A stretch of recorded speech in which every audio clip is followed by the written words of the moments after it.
Imana yacu ishimwe cyane. Tugiye kwiga ijambo ry'Imana riri mu byanditswe byera. Reka mbere yuko dutangira kwiga tubanze dusenge.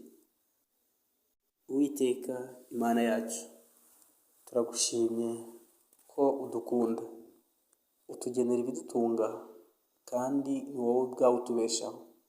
Izina ryawe nirihabwe icyubahiro. Tugiye kwiga ijambo ryawe, ubane natwe, kandi abagukeneye bose uhaze kwifuza kwabo. Reka ijuru risabane n'imitima yacu mu izina rya Yesu. Icyigisho tugiye kwiga kiravuga ngo yasinzira mu gihe kitari cyo bimuviramo urupfu. Tugiye kwibanda mu gitabo cy'ibyakozwe n'intumwa igice cya 20 umurongo wa 7 turageza kwa 12. Hari inkuru itubwira ngo Pawulo azura utuko. Amagambo tugiye gusoma arava ku murongo wa 7. Kuwa mbere w'iminsi 7 duteranira kumanyagura imitsima. Pawulo arabaganirira ashaka kuvayo mu gitondo, akomeza amagambo ageza mu gicuku. Kandi hariho amatabaza menshi mu cyumba cyo hejuru aho twari duteraniye. Umusore witwaga Utuko yari yicaye mu idirishya arasinzira cyane. Nuko Pawulo akomeza kuganira, amagambo menshi biratinda. Utuko arahunyiza ava mu cyumba cyo hejuru aragwa, basanga amaze gupfa baramuterura. Pawulo aramanuka amwubama hejuru, aramuhobera ati mwiboroga kuko ubugingo bumurimo. Amaze gusubira muri icyo cyumba cyo hejuru, amanyagura umutsima aryaho, akomeza kubaganirira byinshi kugeza mu museso, maze aragenda. Bazana uwo muhungu ari muzima, maze birabanezeza cyane. Aha tubonye inkuru y'umugabo witwa Pawulo aganira n'abantu iby'ijambo ry'Imana. Ariko tubona ko mu gihe yaganiraga iby'ijambo ry'Imana, hari umusore witwa Utuko. Uyu we yicaye mu idirishya kandi arasinzira. Amaze gusinzira arahanuka, agwa hasi arapfa. Nyuma y'uko Pawulo yari yakoze ingendo nyinshi z'ivugabutumwa, Pawulo yari afite byinshi byo kuganiriza abantu b'i Tirowa. Ageze i Tirowa yahasanze abantu benshi bari bamutegereje. Ubwo mbere y'uko agera i Tirowa yari avuye i Filipi, kandi yari yanyuze i Makedoniya, yari yahanyuze. Pawulo yageze i Tirowa hari abantu benshi bategereje kumva ibyo ababwira, bafite ubwuzu bw'ijambo ry'Imana. Maze ahageze arabaganirira, ababwira iby'ubutumwa bwiza, banezezwa no kwicarana nawe kugira ngo bumve icyo ijuru ribashakaho, bumve ubuhamya bw'ibya Pawulo, bumve ibyo Pawulo yamenye kandi n'ibyo yakuye aho yanyuze hose, n'intashyo bari yarabafitiye. Pawulo rero bajya mu cyumba cyo hejuru mu igorofa rya 3. Bageze mu igorofa rya 3, aho hantu hari sare nziza, kandi ahantu harabonaga, hari amatabaza menshi, hari urumuri ruhagije. Ahantu hari ibyicaro bihagije byo kwakira abantu benshi. Maze abantu baricara banezezwa n'amagambo ya Pawulo. Nubwo bicaye, batwiretse umusore witwa Utuko. We ntabwo yicaranye n'abandi, ahubwo Utuko yaragiye yicara mu idirishya, maze akomeza kumva amagambo ya Pawulo. Ubwo yari yicaye mu idirishya, ngo Utuko yarasinziriye, maze arahunyiza. Amaze guhunyiza ava mu idirishya agwa hasi, ava mu igorofa rya 3 agwa hasi, kuko yari aguye inyuma basanga umuntu yapfuye, kuko hari harehare rwose. Maze amaze kugwa, igikuba kiba kiracitse. Abantu baramanuka bajya kureba ibibaye kuri Utuko. Bageze hasi basanga Utuko yapfuye. Nubwo Utuko yari amaze gupfa, abantu imiborogo ari myinshi, Pawulo yaramuzuye. Pawulo amaze kumuzura, amubagarurira ari muzima. Utuko yicaye mu idirishya atari uko yabuze ibyicaro bindi byo kwicaramo. Oya, abandi bari banejejwe cyane no kumva ibyo Pawulo yigisha, ariko Utuko we yabyumviye mu idirishya, arangije arasinzira. Utuko aragereranya benshi bo muri iki gihe iby'Imana babiha agaciro gakeya, maze umwanya bari bakwiriye kuba barimo ntabwo ari wo babamo. Mu gihe cyo kumva ijambo ry'Imana baba bibereye mu byabo. Mu gihe cyo kuramya Imana, imitima yabo iba yuzuye ibindi, bibereye muri business, bibereye kuri chat na bagenzi babo, biganirira ibindi bitandukanye n'ibyo bakagombye kuba baganira. Igihe cyo kwiga ijambo ry'Imana ntabwo gihabwa umwanya ukwiriye, maze igihe cyinshi babaho banezezwa n'ibyo baba mu bindi, ariko umwanya wo gufata wo gusabana n'Imana, mu kwiga ijambo ry'Imana no gusenga ntawo bagira. Utuko yicaye ahantu habi, ahantu hari hateje akaga, kandi koko niko byagenze. Muri iki gihe abitwa abana b'Imana, abitwa abakozi b'Imana, abenshi bicaye ahantu habi, bicaye ahantu habateje akaga, bicaye mu idirishya, mu gihe abandi bicaranye n'umwigisha wabo mukuru ari we Yesu Kristo. Utuko wari wicaye mu idirishya, abandi bateze amatwi bya Pawulo, yahuye n'akaga kuko yaraguye kandi yari yasinziriye. Arangije amaze gusinzira aragwa arapfa. Dutekereze neza kandi twigiye ku byabaye kuri Utuko. Mu gihe tutitaye ku by'ijambo ry'Imana, burya imitima yacu ibya mwuka birakendera, maze natwe tugahinduka abapfu mu by'umwuka. Dutekereze umwanya duha iby'Imana. Ese ijambo ry'Imana rivugwa, imitima yacu natwe ibisabanye n'ijuru, intekerezo zacu ziba ziri ku by'ijuru rishaka ko twumva? Muri iki gihe birababaza cyane, kandi Imana ntinezezwa nabyo, aho mu materaniro yo kuramya Imana abenshi baba barimo mu bigaragara, ariko imitima yabo itari muri ayo materaniro. Maze usanga abantu benshi mu rusengero, mu materaniro, ijambo ry'Imana ririmo riravugwa imbere, abigisha barimo barigisha, korali zirimo ziraririmba, abashima Imana barimo barashima Imana, nyamara bo bibereye kuri chat, ari online, arimo arachatinga n'inshuti ze ku mbuga nkoranyambaga, kandi uwo nawe ari mu rusengero, akaba yicaye rwose mu rusengero, ariko arimo arachatinga n'inshuti ze batari kumwe aho ngaho.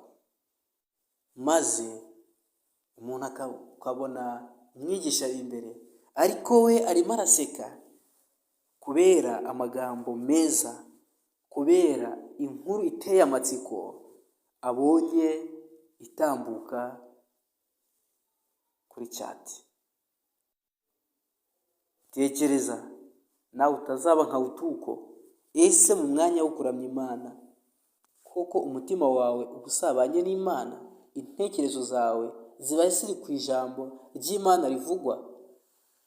Ese iyo uri mu nzu y'Imana, mu gihe cy'amateraniro yo kuramya Imana, mu gihe cyo kuramya Imana, mu gihe cyo guhimbaza Imana, nawe ubuhimbaza Imana cyangwa uba wibereye mu bitagira umumaro, maze ugasanga abandi nabo bari mu nzu y'Imana ariko barimo barakurikirana umupira uri ku kibuga, amakipe bafana ari ku kibuga.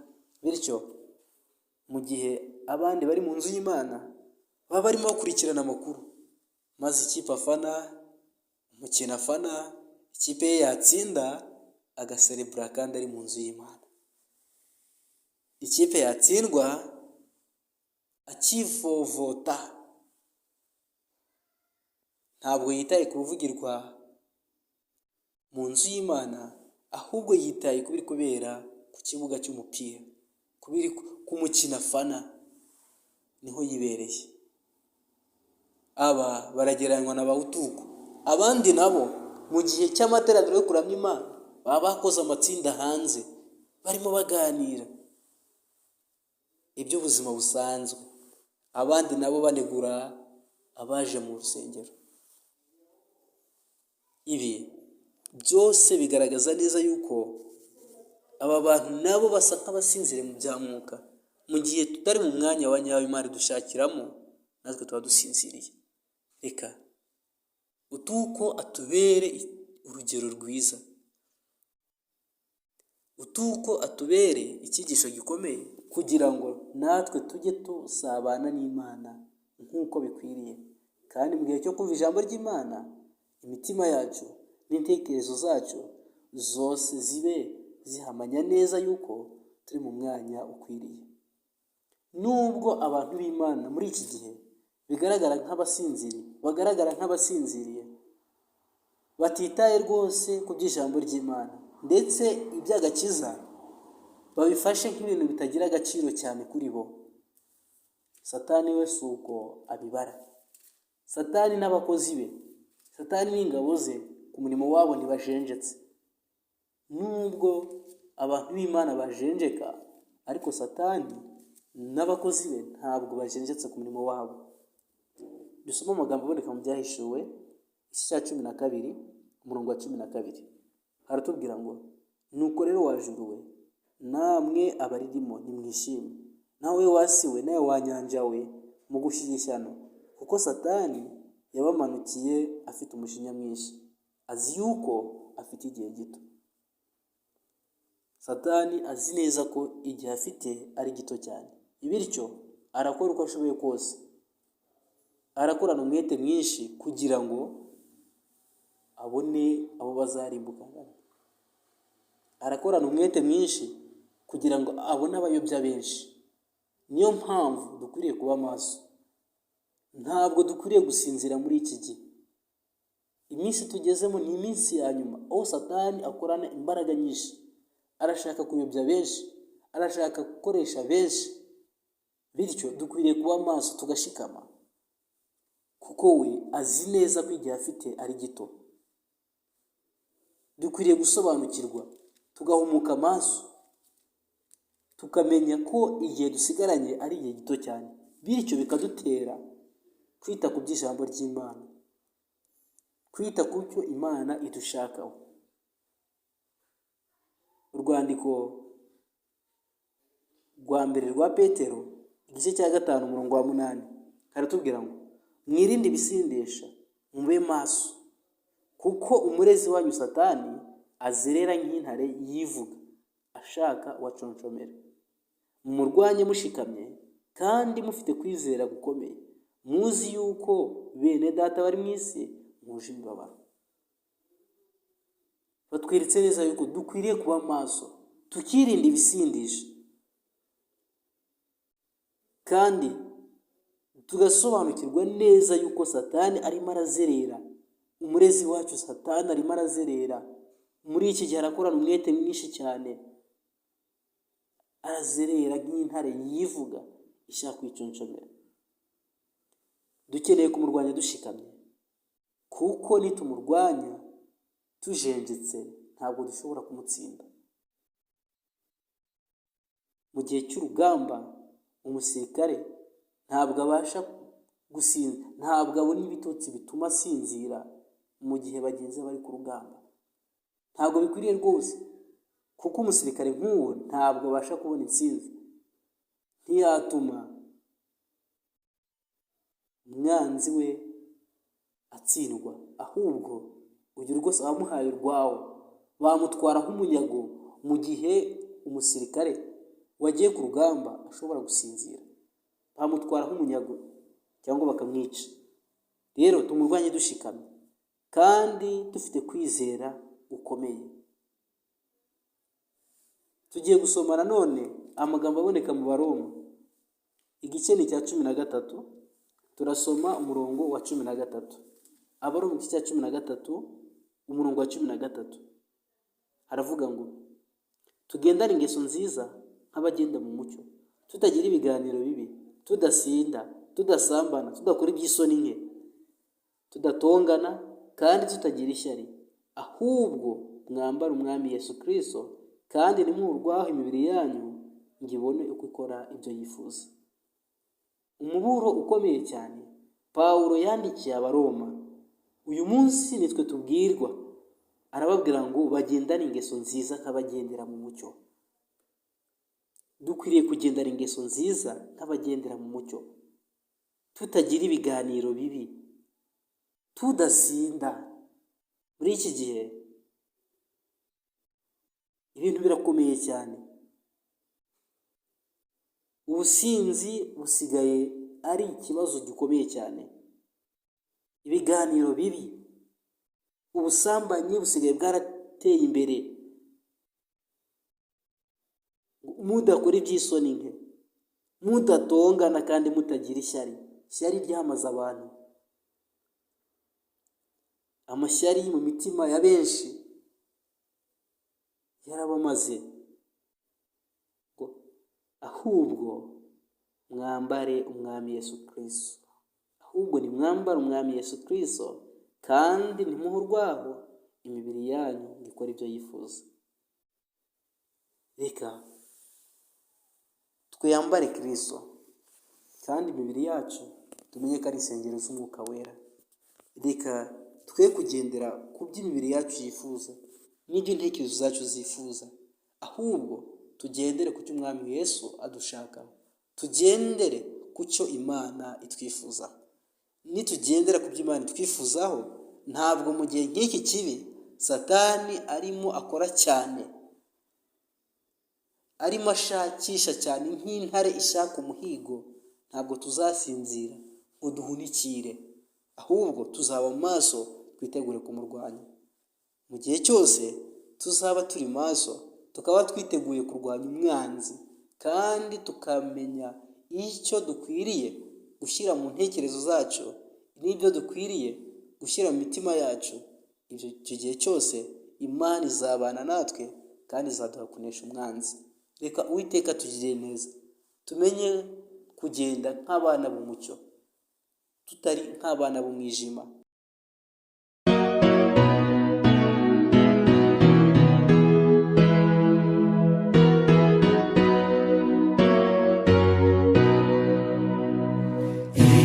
Umukiza wanjye anyoboye, uko ndi kose